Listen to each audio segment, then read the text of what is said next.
Hello, my name is Jacob Leweg, and for the midterm, I read the article The Factors Driving Burnout in 2021.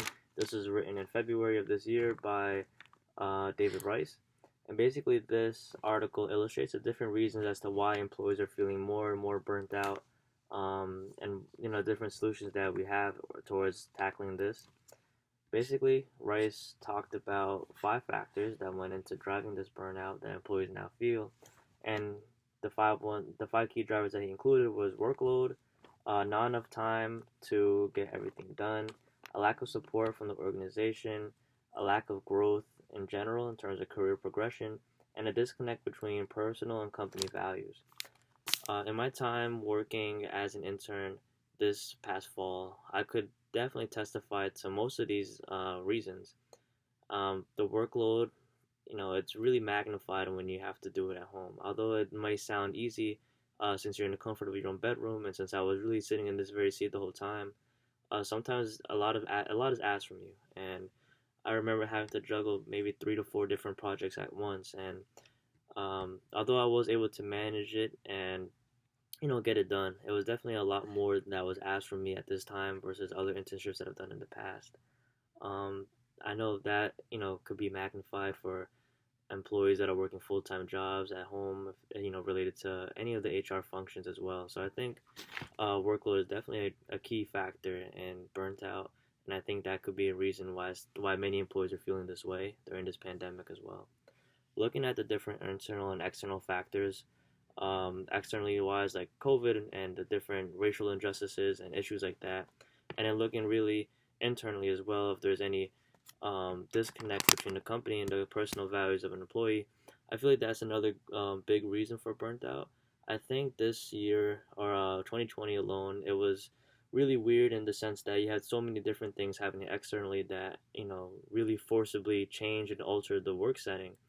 When you look at things like racial injustices and you look towards the company and seeing what their responses to the issue, how they feel about the subject, some employees could be disgruntled if a company doesn't say much about it.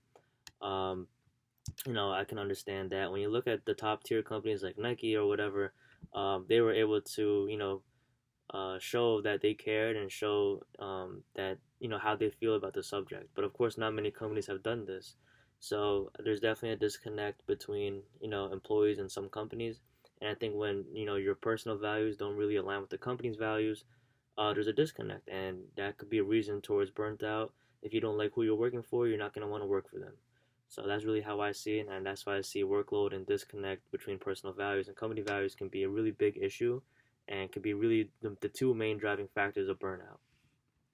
The article went on to illustrate a solution that could really help out, and it sounds, it's really something that should always be first, and it's basically making sure that you keep your employees and their needs as the first thing that you have in mind.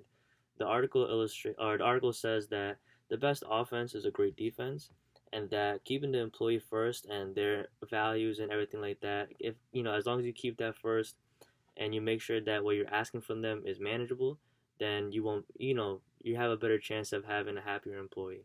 And I think this makes a lot of sense.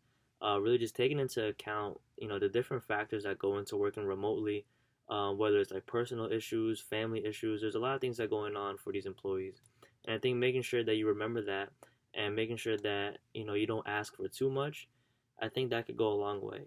Sometimes I think asking for less is doing a lot more, and I think in the long term, when you don't hand over so much work, or when you keep in mind that they have their own personal lives going on around them, I think that can lead to a better relationship between a company and employee. Overall, I like the different factors that this article presented. If I were to name two, like I said, that were the most important or the biggest reasons that lead to burnout, I'd say is definitely the disconnect between personal and company values and a workload. I think an intense workload, like I said, is really hard and unmanageable to do at sometimes, and a disconnect between personal and company values can lead to you being resentful and not really wanting to work for your employee or your employer anymore. So, thank you for taking the time and have a great day.